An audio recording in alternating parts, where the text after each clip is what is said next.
আসসালামু আলাইকুম ভাই ব্রাদার, কেমন আছেন আপনারা সবাই? নীলফামারী বড় মাঠ থেকে সবাইকে স্বাগতম। আমরা সকালের সূর্য ফুটবল টিম আজকে খেলতে আসছি, কিন্তু আজকে যে পরিমাণ মেঘ লাগছে আর যে পরিমাণ বাতাস হচ্ছে, আজকে জানি না কতক্ষণ খেলতে পারবো। মনে হচ্ছে প্রচুর বৃষ্টি হবে। যারা এই সকালের ওয়েদার আজকে দেখেন নাই, তারা একটু দেখে নেন আমাদের আজকে সকালের ওয়েদার।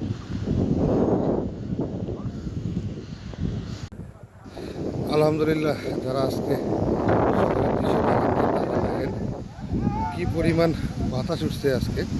আমরা এখানে খেলতেছি, কত সুন্দর ওয়েদার। আলহামদুলিল্লাহ, কত সুন্দর। আলহামদুলিল্লাহ, রহমতের বৃষ্টি আজ থেকে শুরু হইল।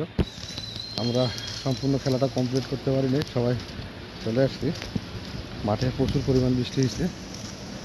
এখন যাই বাসার দিকে ভাই, এখন যাই গোসল গোসল করে একটা একটু রেস্ট নিয়ে দোকানে যাই। সবাই ভালো থাকবেন।